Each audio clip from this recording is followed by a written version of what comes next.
Hola, buenos días.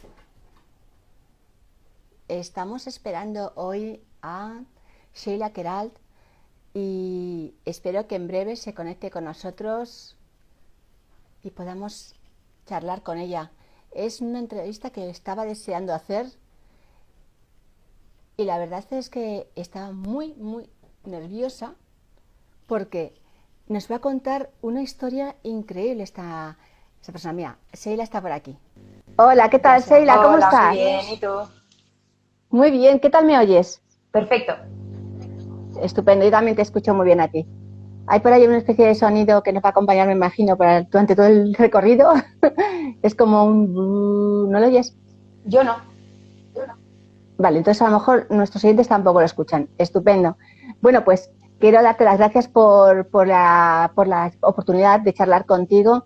Te vi en una ocasión cuando estabas en la Feria del Libro de Valencia y me fascinaste, o sea, así, o sea, estuviste increíble, estabais charlando con Blas y con otro compañero tuyo y la verdad es que todo lo que contaste, dije, yo tengo que traerla a mi programa porque quiero que la gente la escuche, o sea, era muy interesante para mí. Entonces Muchísimas necesitaba, gracias. pues, hola Isabel, hola Raluca, Simona, Barcelona, David, ¿qué tal estáis todos? Pues vamos a empezar, Neus Coronado, vamos a empezar a conocer a Sheila. Sheila es una perito en lingüista forense, directora de un laboratorio también, y tiene un blog muy interesante que se llama archiletas.com. Estoy leyendo porque no se me olvide nada, donde explica análisis científicos para cazar delincuentes. La primera pregunta que quería hacerte, ¿qué es una lingüista forense para aquellos que no lo sepan?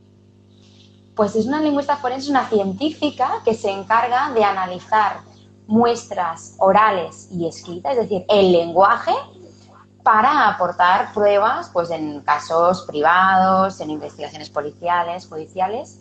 Y se trata de esclarecer esos rasgos sociolingüísticos, por ejemplo, el sexo más probable, la edad, de alguien que está detrás pues, de una llamada anónima o de un texto anónimo, por ejemplo, entre muchas cosas, ¿eh? Oh, qué interesante. O sea, todo eso lo puede descubrir simplemente con el lenguaje.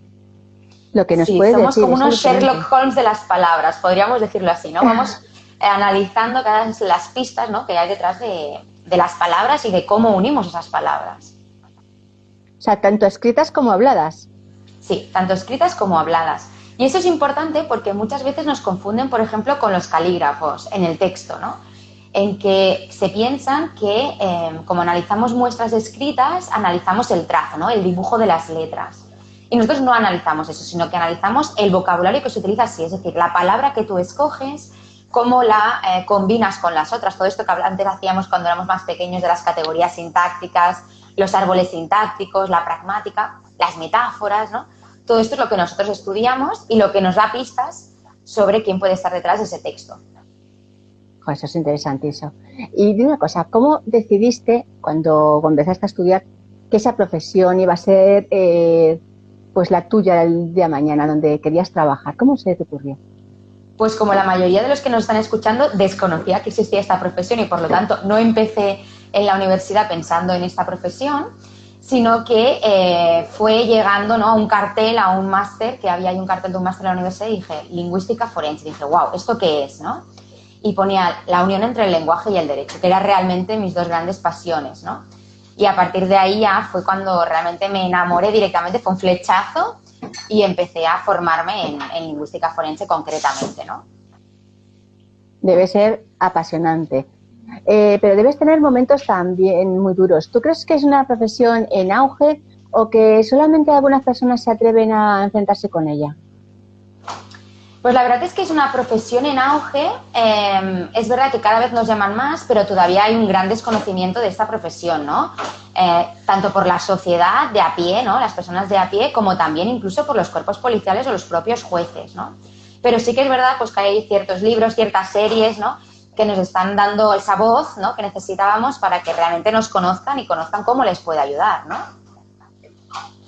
¿Y hay puestos oficiales de lingüista forense o siempre son en plan privado?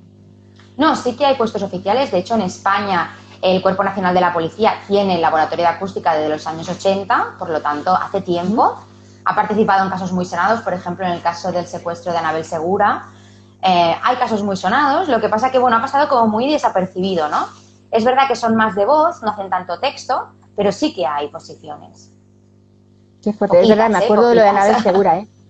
Me acuerdo de la Anabel Segura, que fue porque descubrieron la palabra bolo, si no me equivoco. Exactamente, algo así. La palabra bolo y la expresión ratones colorados, y a partir de ahí se pudo investigar y saber, ¿no?, que hay una zona de Toledo en la que se utiliza ese tipo de léxico o ese tipo de expresiones.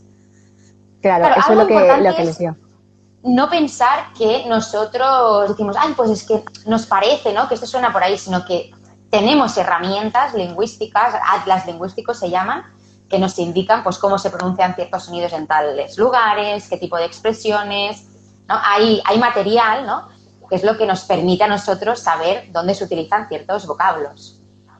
Tú has trabajado en estafas amorosas, en terrorismo, en acoso a menores, en violencia de género también, o interpretando cartas de asesinos. ¿Cuál es lo que más, donde más cómoda estás, lo que más te ha apasionado, lo que más te ha llamado la atención en esos trabajos? A mí lo que, mi línea, ¿no?, de investigación predilecta para mí es sobre todo el análisis de anónimos, ¿no?, o el análisis en atribución de autoría, es decir, cuando ya sabemos o tenemos sospechoso, hacer esa comparación y determinar si es probable que sea o no el autor, ¿no? Esa sería mi línea de investigación primera, ¿no?, inicial. Y creo que es una de las más interesantes, ¿no?, porque realmente es donde puedes ponerte más a prueba, ¿no?, determinando pues esos rasgos demográficos de la persona. Aunque también me parece muy interesante el análisis del discurso. ¿Qué podemos decir a partir de unas palabras, ¿no? Por ejemplo, cuando decías las cartas de los asesinos, ¿no? Realmente, si se siente identificado, si se aleja, de forma lingüística, porque nunca entramos en parámetros psicológicos, sino que siempre desde el punto de vista lingüístico se observan marcadores en los que marca distancia, en los que pues, generalmente los asesinos, ¿no?, pues no suelen hablar de la muerte, sino de eso que le ha sucedido, y además no a la víctima, sino que le ha sucedido a él como víctima, a él propio, ¿no?, siendo el asesino. Cosas muy curiosas y que la podemos ver a través del lenguaje, ¿no?, de cómo utilizan los pronombres, qué tipo de verbos se utiliza, por ejemplo, oraciones activas o pasivas, ¿no?, para todos los que nos están escuchando. Ponemos en conocimiento todo aquello que como estudiantes cuando éramos pequeños siempre pensábamos, ¿y esto para qué servirá?, ¿no? Incluso los que eran más de ciencias, vamos a decirlo así, odiaban, ¿no? Pues todo esto es lo que nosotros ponemos en práctica en nuestro día a día. ¿Y tú puedes saber si es un hombre o una mujer el que está escribiendo? Podemos determinar la probabilidad de que sea hombre o mujer. Hay patrones lingüísticos que son más... hay más tendencia, ¿no?, que los utiliza más un hombre o una mujer. Pero siempre hablamos de probabilidades, nunca podemos estar seguros al 100%. Por ejemplo, ¿qué patrones suele tener más una mujer que un hombre a la hora de expresarse o imagínate que recibes una llamada anónima con esa voz distorsionada que no sabes si es hombre o mujer, o un escrito donde tampoco podemos identificarlo? En el caso de la voz es mucho más fácil porque hay patrones acústicos, físicos, que sabemos que a partir de que las cuerdas vocales vibran a partir de tal frecuencia, sabemos que es muy probable que sea un hombre o una mujer. De hecho, es lo que nosotros percibimos, ¿no? Cuando cogemos el teléfono, de forma rápida podemos saber si es un hombre o una mujer, ¿no? En el caso del texto es más complicado, dependerá de la muestra que tengamos, pero sí que es verdad que incluso los emoticonos, porque nosotros trabajamos con mucho texto digital, e incluso los emoticonos se ha probado científicamente, hay estudios que nos indican que hay patrones que son más típicos de hombres o mujeres. Y algunos rompen estereotipos o creencias que nosotros a priori podemos tener. Por ejemplo, muchas personas piensan, bueno, pues es que cuando me estoy comunicando, seguramente que las mujeres utilizan más los corazones, ¿no?, para demostrar el amor. Pues no, hay estudios científicos que nos indican que los corazones son más utilizados por los hombres y que las mujeres utilizamos corazones, pero siempre enlazados al emoticono, por ejemplo, de un gesto facial, ¿no?, la carita con el corazón, por ejemplo. Son tendencias, ¿no? Y por lo tanto sí que hay ese tipo de estudios o incluso las combinaciones, ¿no? Las mujeres utilizan más combinaciones que los hombres. Bueno, hay distintos estudios, ¿no?, que nos indican esto. Qué bueno. Bueno, para los que os estáis incorporando, un saludo y os comento que estamos hablando con Sheila, que es perito de lingüística forense. Es muy interesante lo que nos está contando y os va a gustar muchísimo, la verdad que sí. ¿Tú sueles utilizar los conocimientos que tienes en tu vida diaria, o sea, para saber el perfil de la gente que te rodea? No, esto no lo hago, porque si no, no tendría amigos, no tendría pareja, no tendría familia, ¿no? No lo haría porque pensar que el lenguaje está presente en todo. Es decir, desde que tú te levantas hasta que te vas a dormir, está presente el lenguaje, tanto en tus relaciones cotidianas, tú hablando como hablante, pero también como receptor, ¿no? En los carteles que hay, en la televisión. Es decir, siempre está en el contexto del lenguaje y, por lo tanto, no. Es verdad que al principio, cuando te inicias, pues como en todas las profesiones, pues te empiezas a verlo todo, ¿no? Los correctores pues empiezan a ver faltas de ortografía, los criminólogos pues ya empiezas, ¿no?, a hacer análisis psicológicos, ¿no? Pero es verdad que después ya hay una fase en que esto ya lo superas y ya vives como una persona normal. Si no es alguna amiga te venga, oye, que he empezado esta relación, ¿qué te parece el chico, no? No, pero fuera de bromas no se hace. Sería espantoso, pero yo creo que puede ser como de formación profesional. No podrías evitarlo. Claro, en algunos casos, ¿no? Exactamente, hay algún caso, ¿no? Pero en general no. Madre mía, sería espantoso, pobre. Apareciste en la televisión comentando una carta de Jorge Ignacio cuando ocurrió lo de Marta Calvo. Para quien no lo ha visto, porque yo lo estuve viendo y me pareció muy interesante. ¿Qué conclusiones obtuviste de ella? Sí, en el caso de Marta Calvo, es una de las múltiples víctimas, ¿no?, de este asesino en serie que ha sido ya condenado, y él escribió una carta supuestamente de disculpas o de confesión, incluso decían, en la que él explicaba pues los hechos, ¿no? Y justamente seguía ese patrón que comentaba anteriormente, ¿no? Ese patrón de asesino en serie que trata de mostrarse como víctima de lo que ha sucedido. En ningún caso él hablaba de que él había matado, sino de cómo se había desprendido del cuerpo, ¿no? Se mostraba esa distancia con la víctima, incluso cuando él pedía perdón, no a la víctima, sino a los familiares, tampoco expresaba por qué pedía perdón, era algo muy curioso, y aparte únicamente aparecía al principio y al final de la carta, algo que parecía que había podido incluso estar asesorado por el abogado en muchos casos, y el énfasis de la carta se basaba en esa imagen de víctima de lo que a él le había sucedido, de que se sentía fatal, y sobre todo de exculpar a la madre, ¿no? De mostrarse ese perdón a la madre y que ella no había tenido nada que ver. Lo recalcaba muchísimo, ¿no? De muchas formas distintas, y esto parece muy curioso, ¿no? Cómo ellos crean su propia identidad, ¿no? De alejarse de esos hechos. ¿Y el alejarse de esos hechos qué implica? Que no son muy conscientes. Sí, pero bueno, al final quieren marcar esa distancia, ¿no? Yo soy la víctima. Él, por ejemplo, utilizó esto de lo que le había ocurrido. Otros utilizan es que el mundo me ha hecho así, ¿no? Todo lo que yo he vivido, ¿no? Hay distintos, ¿no? Pero que todo lo que he vivido me ha hecho así, o yo he nacido con algo cerebralmente, ¿no? Bueno, ellos intentan explicar siempre su versión de los hechos. Esto, por ejemplo, también se traslada mucho al true crime, ¿no? Ahora, por ejemplo, hace poco estaba viendo el Dahmer y, bueno, también se traslada, ¿no?, esa visión de querer explicar el por qué alguien llega a hacerlo así, ¿no? Yo creo que aquí hay siempre una línea difícil en el intentar entender por qué alguien llega a hacer eso, pero no empatizar con él, ¿no? Es decir, al final tú tomas las decisiones, muchas personas pueden compartir esas vivencias y no todo el mundo acaba siendo un asesino. Y esto es algo que a mí siempre no me preocupa, pero bueno, algo que siempre me da que reflexionar, ¿no?, con temas de true crime.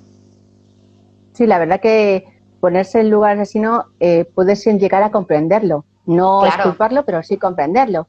Claro. Lo que pasa es que hay gente que se posiciona en su parte, cuando se enamoran de los asesinos y demás. Eso es complicado, ¿eh? Claro, sí. Psicológicamente debe ser apasionante. ¿También estudias algo de psicología en tu carrera? No, nosotros no entramos en ningún tipo de conclusión psicológica ni tenemos formación psicológica, por lo tanto no analizamos el punto de vista. Sí, en algunos casos en los que es necesario para la investigación, siempre trabajamos con el perfilador criminal, ¿no? Siempre hay una persona que realmente sabe sobre el tema y nosotros apoyamos desde nuestro punto de vista lingüístico.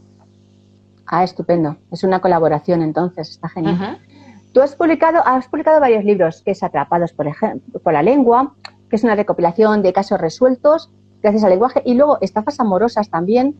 Háblanos un poquito de tus libros.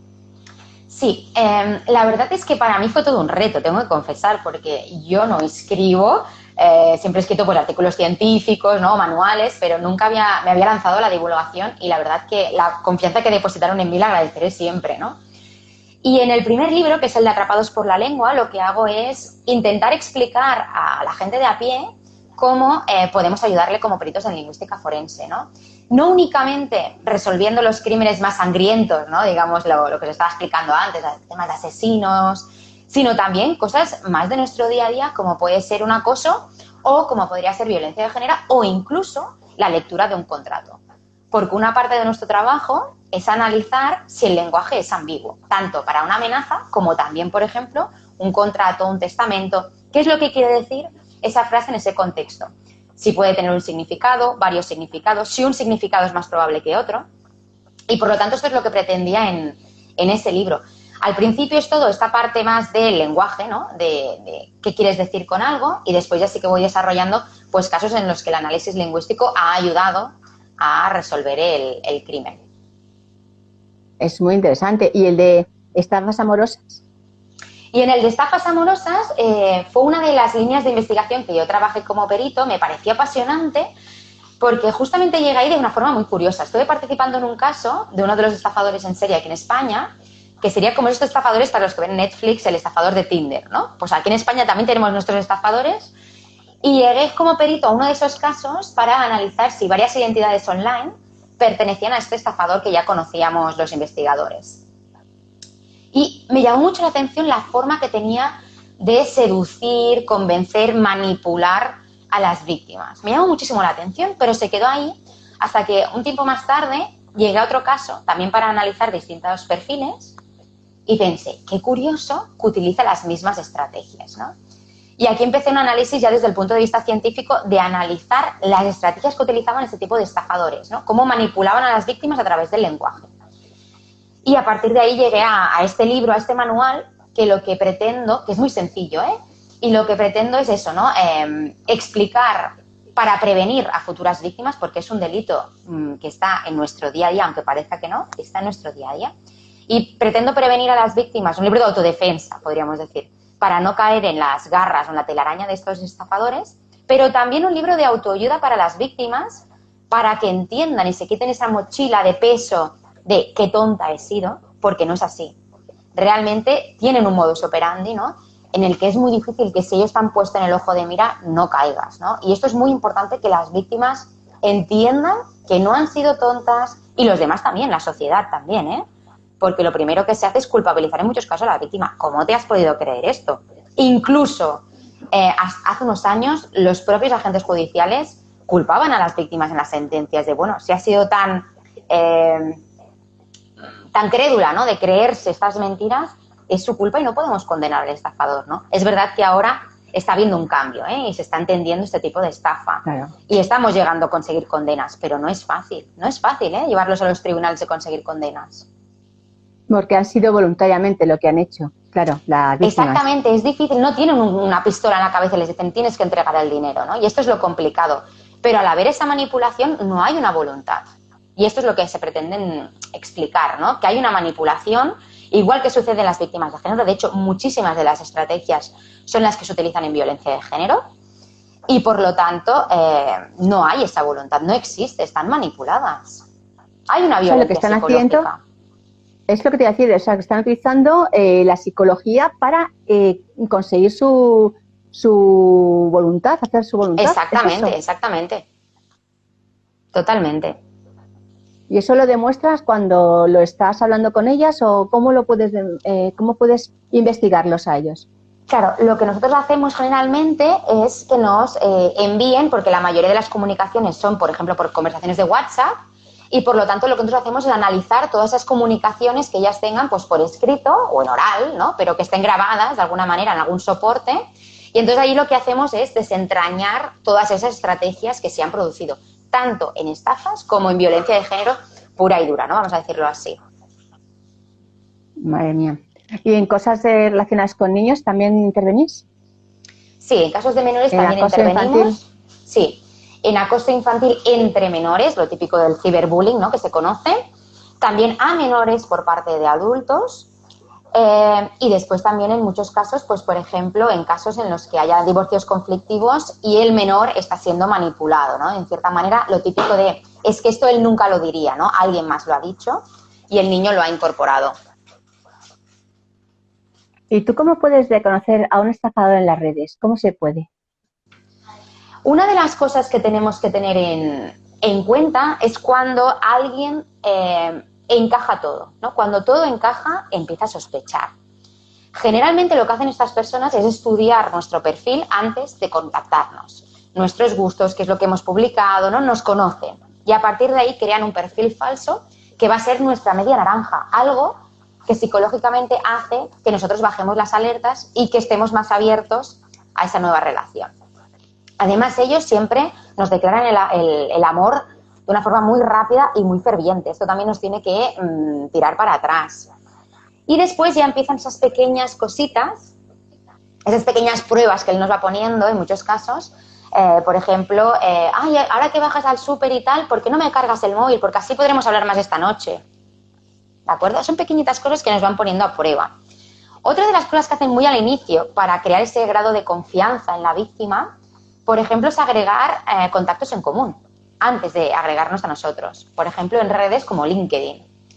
Y cuando él te dice, ay, pues mira, es que yo me dedico a esto, algo que a la víctima seguramente le va a gustar esa profesión, ¿no? Pues normalmente ya tenemos amigos en común y tú cuando haces el proceso inverso, porque muchas veces nosotros también hacemos ese proceso inverso y decir, vamos a ver quién es esta persona, ¿no? Lo investigamos y ahí también, como vemos que tenemos amigos en común, también le damos ese voto de confianza en muchos casos. Qué bueno. O sea, que estudian todos los pasos para poder acercarse a ti. Sí, tenemos que pensar que generalmente los estafadores del amor en serie no tienen otra profesión. Es decir, únicamente se dedican a esto y están estafando a más de una víctima a la vez, generalmente. Y utilizan el dinero de la víctima anterior o la víctima simultánea para empezar a darle ese grado de credibilidad a la siguiente víctima. O sea que con lo que estás diciendo, cualquiera es capaz de enamorar a otra persona. Generalmente sí. Y además, si en el principio ellos ya ven que es una persona pues que ya no va a entrar, ¿no? Rápidamente ellos se van a otra cosa, ¿eh? O sea que a lo mejor nos han probado, han visto que nosotros no vamos a caer y ya van a otro lugar, ¿no? A otro. Aquí también viene otra dificultad, es si la víctima se da cuenta. De hecho, cuando salió el libro, me llegaron muchos contactos de personas que no sabían si habían sido víctimas o no de estafa. Porque el estafador se había ido o en algunos casos, cuando la víctima empezó a sospechar, el estafador ya empezó de forma, sus estrategias contrarias de cómo podéis pensar esto de mí, ¿no? Y la víctima ya se había separado, ya misma había dicho que no quería saber nada más. Por lo tanto, también tienen sus estrategias después para salir, ¿no? Que esto es una parte también que cuento en el libro. Para marcharse, es alucinante. Mira, están diciendo, hablas fenomenal. Hablas fenomenal. Gracias. El lenguaje es sorprendente. Bueno, Marisa San Martín, habláis fenomenal. Michelle de Santos, lenguaje sorprendente, me encanta. Y la verdad es que está viendo mucha gente aquí que está interesada por lo que estás contando. Quería preguntarte, hubo un caso de sentencia a muerte por un asesinato que se evitó con un análisis forense en Estados Unidos, si no me equivoco. ¿Cómo se hizo eso? ¿Cómo se consiguió? Si me recuerdas el caso, ¿sabes el nombre del caso?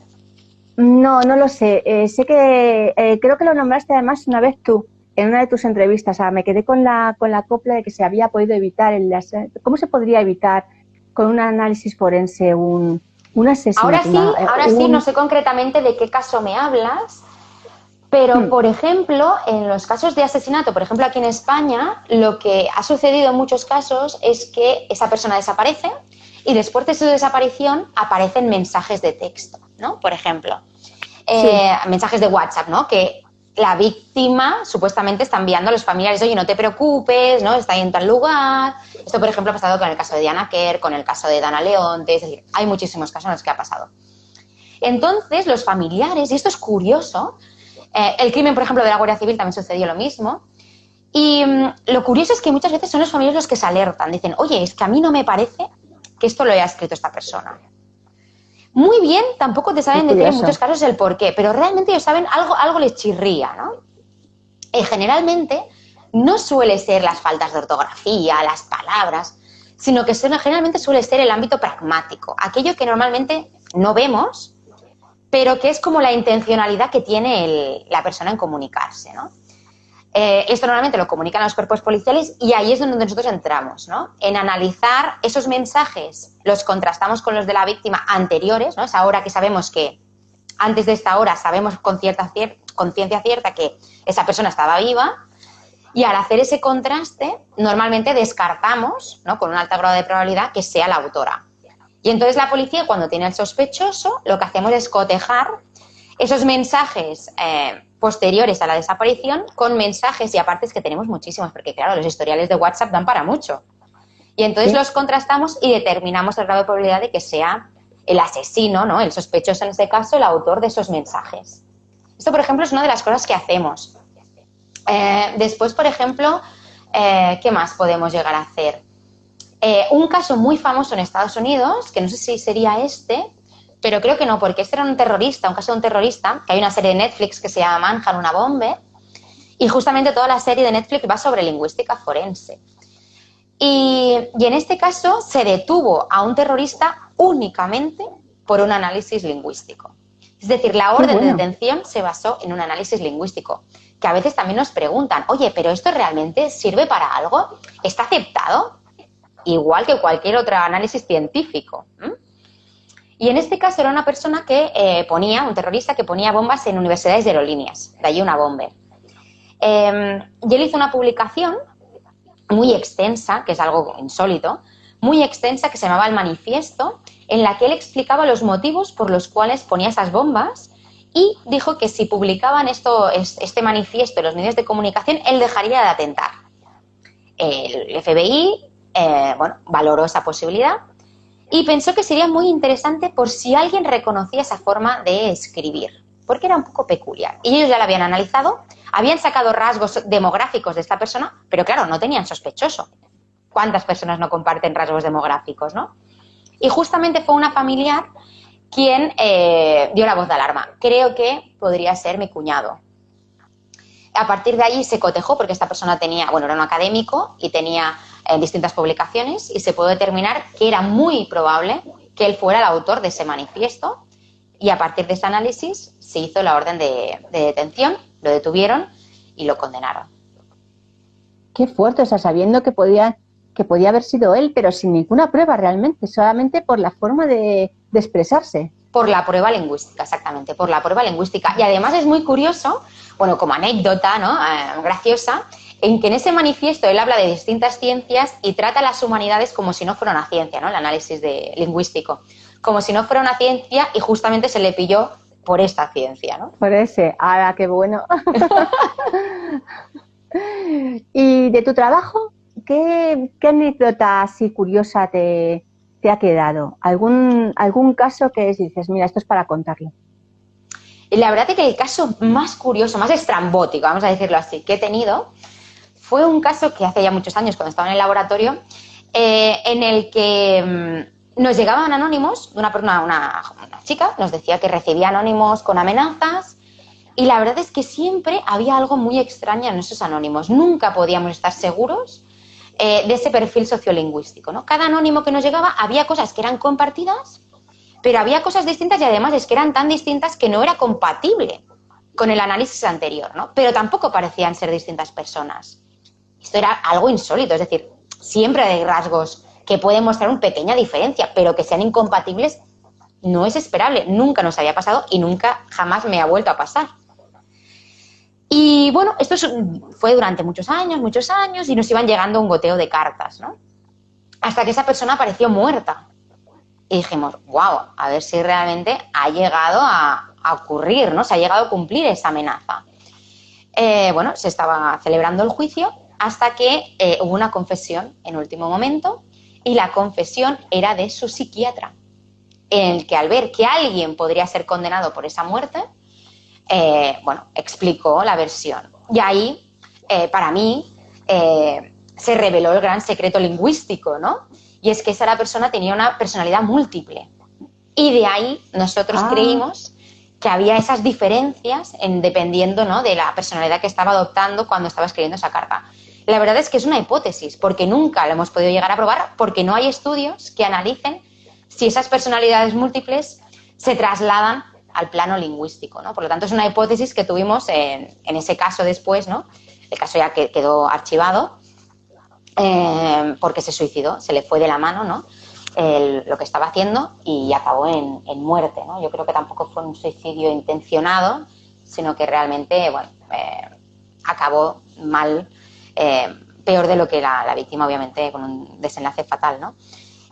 Y eso es una de las grandes hipótesis, que si alguien nos está escuchando y quiere analizar esto, o sea, hacer un estudio científico sobre si la personalidad múltiple se traslada al plano lingüístico, me parecería apasionante porque resolvería uno de mis grandes misterios, ¿no?, en mi trayectoria profesional. Es que es alucinante lo de las personalidades múltiples. Has hecho muchísimas películas sobre ello y la verdad que ¿hasta dónde podemos llegar a utilizar la mente en plan enfermos o en plan sanos para dividirnos, como ser distintas personas? Y claro, cada una de ellas se expresa de una forma, habla de otra manera distinta, tiene otras ideas, otros pensamientos. Es increíble. El tema de la mente es alucinante. Oye, pues si alguien quiere hacer alguna pregunta, alguno de los que estáis aquí, podéis hacerla con toda confianza para saber más de Sheila. Y si nos quieres contar alguna cosa más antes de que nos despidamos de ti.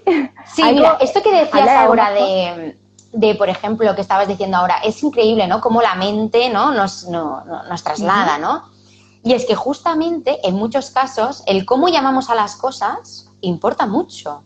Y lo hacemos de forma inconsciente. Es decir, por ejemplo, ¿por qué los asesinos cuando escriben estas cartas no hablan de matar?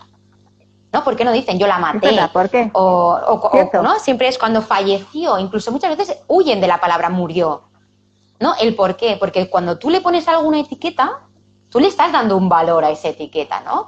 O cuando tú dices, por ejemplo, las amenazas, ¿no? Cuando hablamos, por ejemplo, cuando analizamos el grado de cumplimiento de la amenaza, desde el punto de vista lingüístico. Claro, es que es distinto el decir vas a morir a te voy a matar o yo te voy a matar, ¿no? Todos estos pronombres, este tipo de el activa, la pasiva, nos da un valor, ¿no? Nos da una aproximación de lo que está sucediendo, ¿no? O por qué los estafadores del amor, cuando utilizan el insulto, ¿no?, ¿por qué utilizan siempre o tienen predilección por el insulto puta? Pues hay una connotación, es decir, porque saben que ellas se van a sentir avergonzadas de haber encontrado a alguien en una red social, ¿no?, haber mantenido relaciones, y esta palabra les va a doler más que a lo mejor zorra o inútil o cualquier otra palabra, ¿no? Siempre hay algo porque tú utilizas esa palabra en ese momento concreto. Y esto nos da mucho valor, ¿no? Y dominar esto nos da muchísimas pistas. El dominar el lenguaje, yo creo que no nos lo han inculcado de forma suficiente, pero es que es un arma. Totalmente. Tenemos muchísimo poder con las palabras, muchísimo. Es como, y a los niños sobre todo mucho más, porque podemos meterle ideas en la cabeza. Si se ha hecho a nivel de una nación, el meter ciertas ideas en una nación, pues fíjate, en la época de Hitler, cuánta gente estaba, simplemente con la palabra, estaba convencida de que eran la raza aria, la superior y demás. O sea, yo creo que el lenguaje tiene un poder increíble, increíble. Totalmente, y más en un mundo de desinformación, ¿no?, como en el que estamos ahora, el saber ser críticos, ¿no?, con esa masa de lenguaje es muy importante, es muy importante. Sí, sí, yo creo que de ahí también esta labor, ¿no?, la parte de la lingüística forense, pero también el conocer la importancia del lenguaje ya en general, ¿no? Eso es cierto. Y los asesinos múltiples, por ejemplo, ¿se les va viendo venir? O sea, tú cuando estás analizando una persona que ha matado a muchas personas, tiene muchos crímenes en su mochila, ¿tú crees que esas personas tienen un modus operandi que revela su lenguaje? O sea, ¿lo puedes reconocer? No te lo sabría decir porque no lo he podido analizar y no creo que haya estudios científicos sobre eso, ¿no? Nosotros siempre nos basamos en estudios científicos previos que hay sobre esto. No hacemos hipótesis, ¿de acuerdo?, para basar nuestros análisis. Siempre tenemos un marco teórico y metodológico detrás. Esto es muy importante. ¿Intercambiáis opiniones con otras personas que se dediquen a lo mismo? Sí, por supuesto. Nosotros tenemos una asociación internacional en la que cada año o cada 2 años nos encontramos todos, allí ponemos de manifiesto nuestros análisis, tenemos una revista en la que se tiene que publicar esa metodología antes de hacer un dictamen sobre ello. Sí, sí, es decir, aquí hay mucha rigurosidad en este campo y de hecho son muy críticos. Nuestra comunidad es muy crítica los unos con los otros, ¿eh? Eso es muy bueno porque aprendéis un montón además. Sí. Bueno, pues yo quiero saludar a todos los que os habéis incorporado a Isabel, a Neus, a Jaque, a Rapení, a Torvega, a Amadeus, a Putuyu, ¿qué tal? A Maisa, a Michelle San, bueno, todos los que estáis aquí, gracias por habernos acompañado. Ha sido un placer charlar contigo, ha sido muy interesante y la verdad es que aprendo un montón. Cuando haya charlas tuyas no me las voy a perder porque es que aprendo muchísimo. Fue Muchísimas muy apasionante gracias. el día que te conocí, fue apasionante escucharte y yo creo que cada charla contigo es para aprender más todavía. Te agradezco mucho Muchísimas que hayas gracias, un estado placer. aquí. Un placer, de verdad. Pues muchas gracias por a los que os habéis acompañado y a los que lo veáis en diferido. Gracias, Sheila. Un abrazo. Un abrazo.